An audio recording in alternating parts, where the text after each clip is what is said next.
Assalamu alaikum student. I hope you are fine. Now let's start today lesson.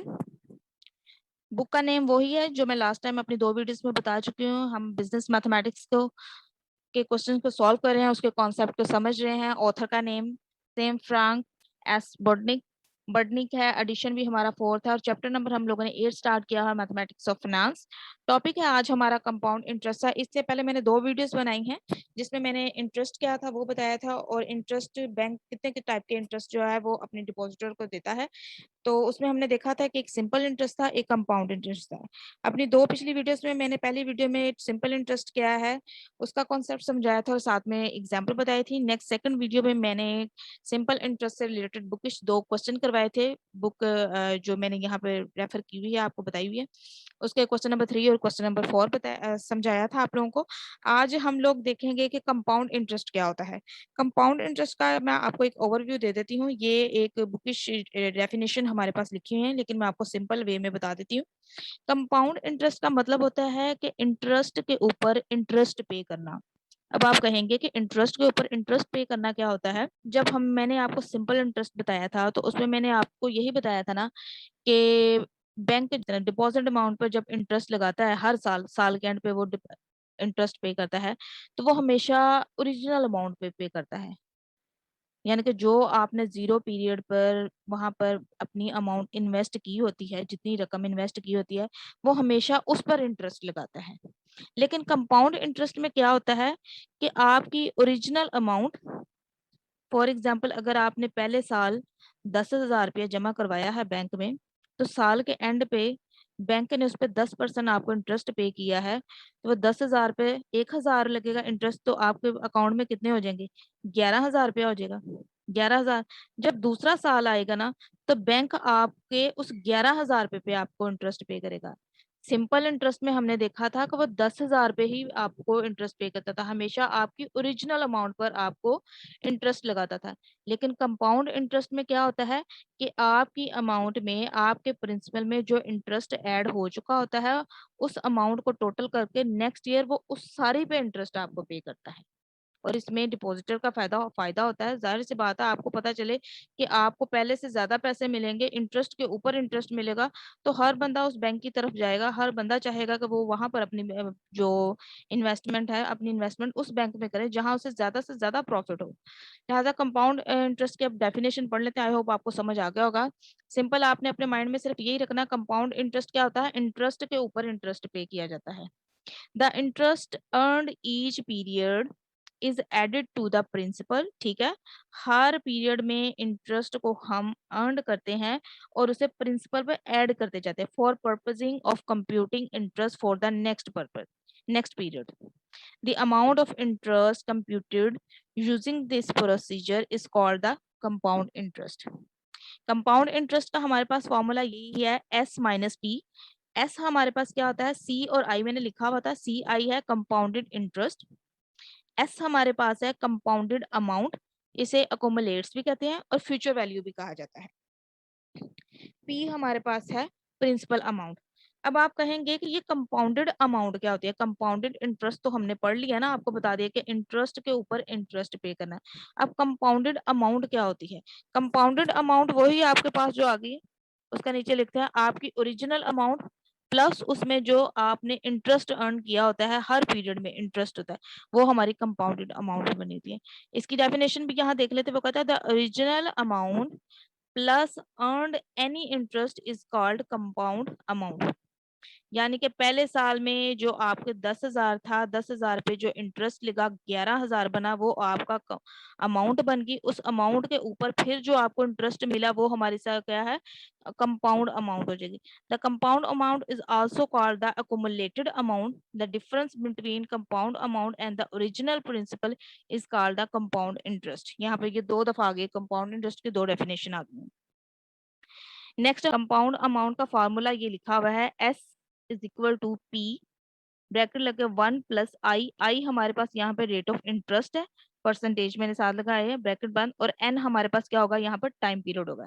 यहाँ पे मैंने उसकी सारी एब्रीवेशन लिख दिया। एस है कंपाउंडेड अमाउंट, प्रिंस पी है हमारा प्रिंसिपल अमाउंट, आई है हमारा rate of interest in percentage में, एन हमारा पास होगा टाइम पीरियड होगा। ठीक है, ये तो हमारा हो गया कंपाउंडेड एनुअली हमें जो करना है। लेकिन जो क्वेश्चन आपको आते हैं वो हर दफा कंपाउंडेड एनुअली नहीं आते। बैंक आपको कंपाउंडेड क्वार्टरली भी देता है, सेमी एनुअली भी देता है, बायो मंथली भी देता है, मंथली भी देता है। ये सारी स्ट्रेटेजीज बैंक डिसाइड करता है कि बैंक कैसा डिसीजन लेता है और डिपॉजिटर को किस तरह से अपने साथ एंगेज रखता है, उन्हें ज्यादा से ज्यादा बेहतर सर्विस देता है। यहाँ पर अगर क्वार्टरली करना है, सेमी एनुअली करना है, बायो मंथली करना है या मंथली करना है, जिसमें भी करना है, सिंपल इसमें सिर्फ एक तरीका आएगा। यहाँ पर सिर्फ एक चीज का ऐड हो रही है, वो है हमारा एम। ये यहाँ पर एम लगा हुआ है, R percentage divided by M. जब आपको क्वार्टरली कहा जाएगा तो आपने ये वाला फॉर्मूला यूज करना है। जब आपको कंपाउंड एनुअली कहा जाएगा तो आपने इस फॉर्मूले को इस्तेमाल करना है।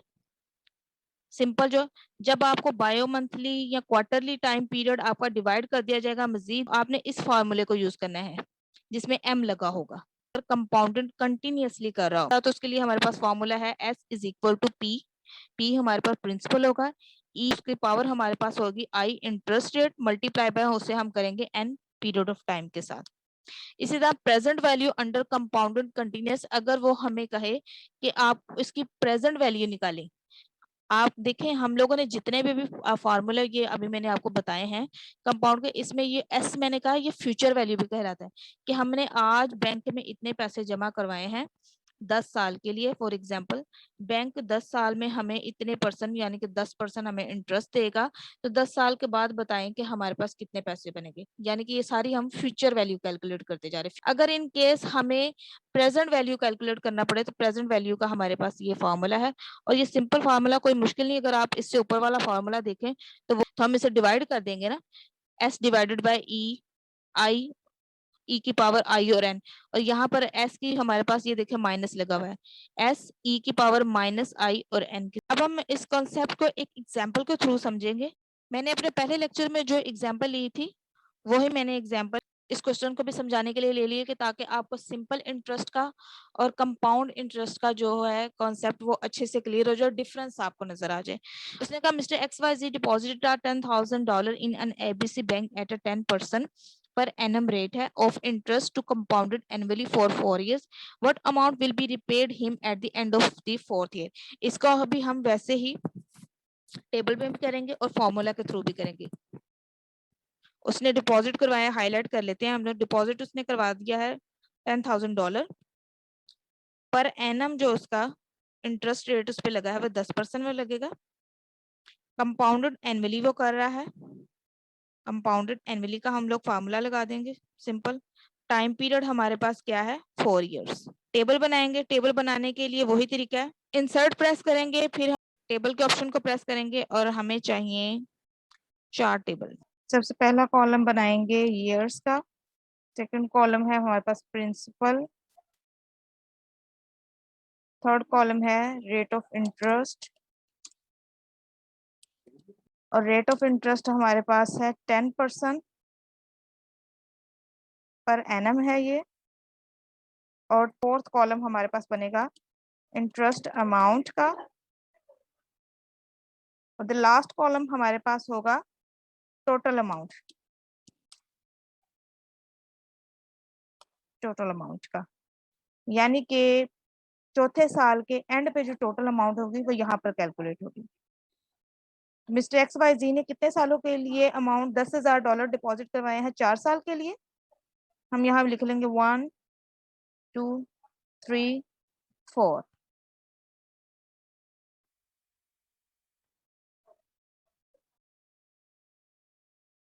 पहले साल जो 10,000 पे प्रिंसिपल उसका 10,000 है, 10,000 पे 10% उसको इंटरेस्ट लगेगा, तो ये हो जाएगा उसकी इंटरेस्ट अमाउंट कैलकुलेट करने से आ जाएगी 1,000। तो टोटल अमाउंट यानी कि उसके अकाउंट में कितने पैसे चले जाएंगे 10,000 प्लस उसका इंटरेस्ट अमाउंट इक्वल हो जाएगा $11,000।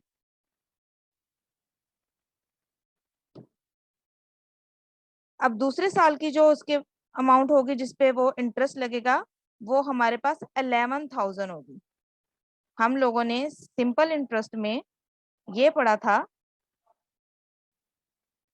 कि बैंक हमेशा ओरिजिनल अमाउंट पर इंटरेस्ट लगाता है, लेकिन कंपाउंड इंटरेस्ट क्या होता है, कंपाउंड हमारे पास इंटरेस्ट का, तो उसमें क्या होता है कि जो आपकी ओरिजिनल अमाउंट होती है और उसमें जो इंटरेस्ट ऐड हो जाता है, जो टोटल अमाउंट बनती है नेक्स्ट ईयर उस टोटल अमाउंट पर इंटरेस्ट लगता है।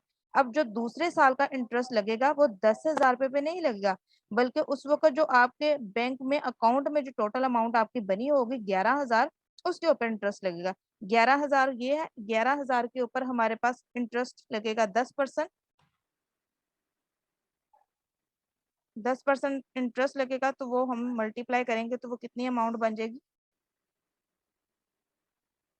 1,100।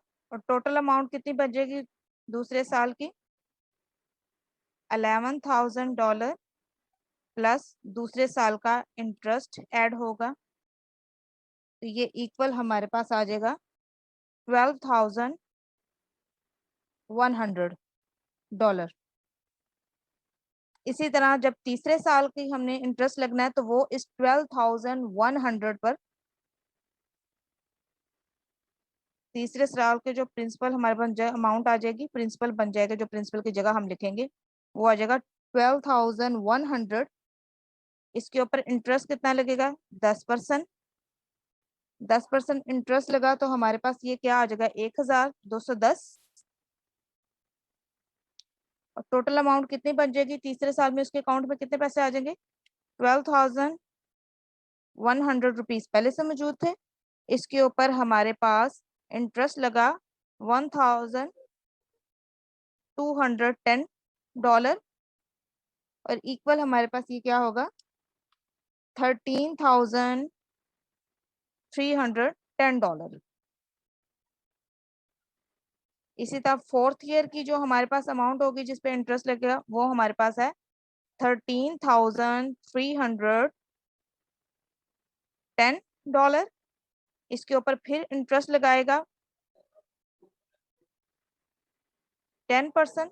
10% इंटरेस्ट की हमारे पास इंटरेस्ट अमाउंट क्या आएगी, $1,331। और फोर्थ ईयर पे हमारे पास कितनी बन जाएगी, टोटल अमाउंट कितनी बन जाएगी, $13,310। इसमें हम ऐड करेंगे interest amount $1,331 is equal to, ये आ जाएगा $14,641। At the end of the year हमारे पास आ जाएगा $14,641। अच्छा, यही क्वेश्चन जब हम लोगों ने सिंपल इंटरेस्ट के साथ किया था, जो मेरी पहली वीडियो थी, अगर आप उसे देखें तो वहां पर हमारे पास जो total amount at the end of the fourth year I थी वो आई थी $14,000। लेकिन यही अगर हम कंपाउंड इंटरेस्ट से करें, बैंक अगर आपको कंपाउंड इंटरेस्ट पे कर रहा है तो उससे क्या होगी, ये इंक्रीज हो गया, $14,641 हो। इंटरेस्ट अमाउंट को सारी को टोटल हम कैलकुलेट कर लेते हैं तो ये हमारे पास बन जाएगी $4,641। यानी कि इस वक्त हमारे पास टोटल इंटरेस्ट कितना पे किया गया है मिस्टर XYZ को, $4,641 उसे पे किए गए हैं। इस चीज को हम सिंपली फॉर्मूला के थ्रू भी कैलकुलेट कर सकते हैं। कंपाउंड इंटरेस्ट का हमारे पास फॉर्मूला है, compound interest is equal to compound amount minus principal जो हमारी ओरिजिनल अमाउंट होगी। और सेकेंड फॉर्मूला इसमें हमारे पास था compound amount is equal to principal, bracket लगाएंगे 1 प्लस इंटरेस्ट, हमारे पास हम आई से भी शो कर सकते हैं, आर से भी शो कर सकते हैं। आई से मैं शो करूँ, आई रेज टू पावर हमारे पास आ जाएगी एन। एन हमारे पास क्या होगा, टाइम पीरियड होगा। पहले कंपाउंड अमाउंट कैलकुलेट करेंगे। कंपाउंड अमाउंट कैलकुलेट करने के लिए हमारे पास सबसे पहले प्रिंसिपल हमारे पास क्या था, $10,000 ब्रैकेट 1 प्लस इंटरेस्ट उन्होंने हमें कितना दिया था पर एनम, 10% हम इसको एनुअली कैलकुलेट करें, ये आपने याद रखना है, मैंने इसलिए हर चीज हाईलाइट की है। ये देखिए कंपाउंडेड एनुअली, इसलिए वैसा ही फॉर्मूला आपने यूज करना है। हमारे पास period of and period of time कितना है, 4 years। ये हमने 4 years, तो हमारे पास कंपाउंड अमाउंट आ जाएगी 14,641 ये आप देख सकते हैं कि कंपाउंड अमाउंट हमारे पास सेम वही आई है जो कि हमारे पास टोटल अमाउंट थी। अब मैं यहाँ पे ये लिख सकती हूँ 1+, इसके बाद हम लोग क्या करेंगे, कंपाउंड इंटरेस्ट फाइंड करेंगे। कंपाउंड अमाउंट हमारे पास क्या है, $14,641 माइनस प्रिंसिपल हमारे पास क्या था, 10,000, इक्वल हमारे पास क्या आ जाएगा, $4,641। अब आप ये देख सकते हैं कि अगर मैंने टेबल के थ्रू सिंपली कैलकुलेट किया था तब भी हमारे पास 4,641 इंटरेस्ट अमाउंट आई थी, जितना जो को मिस्टर XYZ को बैंक ने 4 सालों में पे किया, और यहाँ पे कंपाउंड इंटरेस्ट सेम हमारे पास। फॉर्मूला के थ्रू भी हम लोग उसे कैलकुलेट करके मैंने आपको दिखा दिया, और टेबल के थ्रू भी आपको एक सिंपल कैलकुलेशन बता दिया। इसी तरह से आज का लेक्चर हुआ है हमारा एंड। अब नेक्स्ट वीडियो में हम इंशाल्लाह कुछ बुकिश प्रॉब्लम्स को सॉल्व करेंगे। तब तक के लिए अल्लाह हाफिज and thank you so much.